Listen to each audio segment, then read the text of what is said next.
माननीय अध्यक्ष महोदय, जवाब दे लेंगे।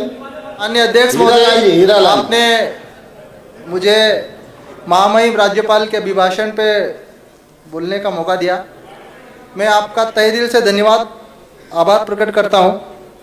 मैं सबसे पहले आप सभी को, पूरे सदन को आदिवासियों के पारंपरिक सांस्कृतिक पर्व भोंगरिया हाट की ढेर सारी बधाई एवं शुभकामनाएं देता हूँ। साथ ही होली पर्व की भी शुभकामनाएं देता हूँ, हम बधाई देता हूँ।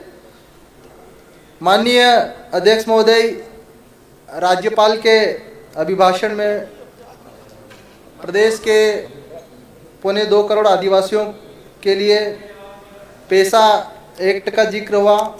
अभिभाषण में युवाओं की बात हुई, विकसित भारत की बात हुई। इसी पे अपनी बात रख रहा हूँ। माननीय अध्यक्ष महोदय, मध्य प्रदेश में अधिसूचित क्षेत्रों में पैसा एक्ट जब लागू किया गया और पैसा एक्ट के नियम बनाए गए तो प्रदेश में आदिवासियों को इस बात का भरोसा था कि सरकार उनकी जमीन नहीं छीनेगी।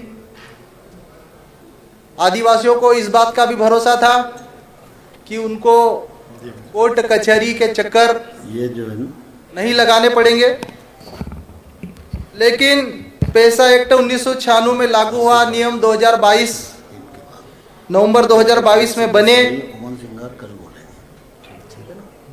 इसके बाद भी न तो आदिवासियों की जमीन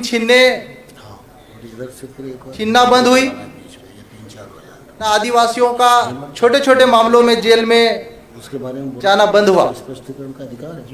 ऐसा एक्ट की धारा 4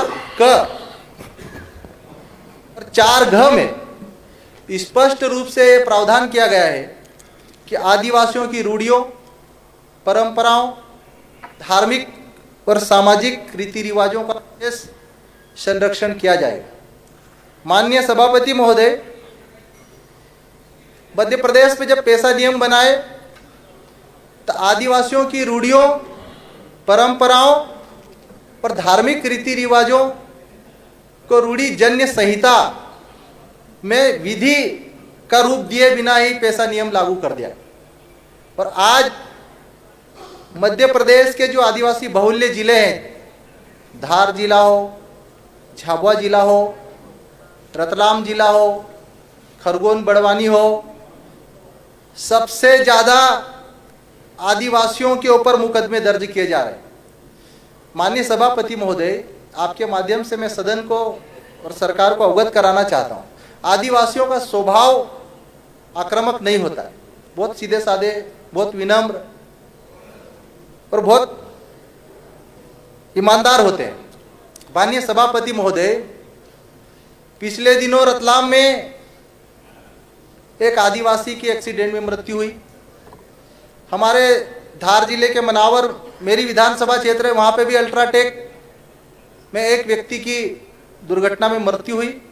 आदिवासी युवाओं में, समाज में इस बात का आक्रोश था कि दुर्घटना के कारणों की जांच की जाए और जिन युवाओं की मृत्यु हुई कंपनी के खिलाफ एफआईआर दर्ज होना चाहिए।